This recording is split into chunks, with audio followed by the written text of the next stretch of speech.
Tout d'abord, il faut rappeler que la Fédération française de tennis, c'est une association à but non lucratif. Elle est titulaire d'une délégation ministérielle, dont la première mission est de promouvoir, organiser et développer le tennis, le paratennis, le beach tennis, le padel et la courte pomme en France, que ça soit pour la pratique dans les clubs, l'enseignement, l'entraînement, la compétition individuelle par équipe, les championnats de France.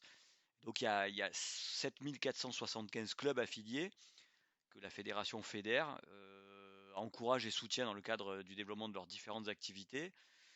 Et outre la représentation de la France par l'engagement des équipes de France donc dans les grandes compétitions internationales, hein, la Coupe Davis, la Fed Cup ou les Jeux Olympiques, je dirais que la véritable distinction de la Fédération française de tennis est de posséder et d'organiser deux grands événements internationaux que sont Roland Garros et le Rolex Paris Masters. Donc pour répondre à la question sur le poids financier, les produits en 2019 de la Fédération française de tennis s'élevaient à 325 millions d'euros pour un résultat net de 15 millions d'euros avec une amélioration de ce résultat et de ces produits de manière continuelle depuis 2017 pour des charges de 309 millions d'euros. Donc clairement, si Roland Garros n'existe pas, c'est 80% de ces produits qui n'existent pas.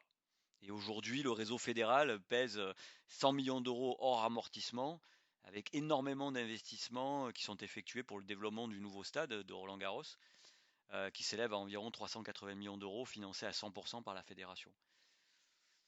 Si Roland-Garros n'a pas lieu, c'est 80% pour une année de produits qui disparaissent, et c'est aussi un grand manque à gagner pour le financement de tout le tennis français.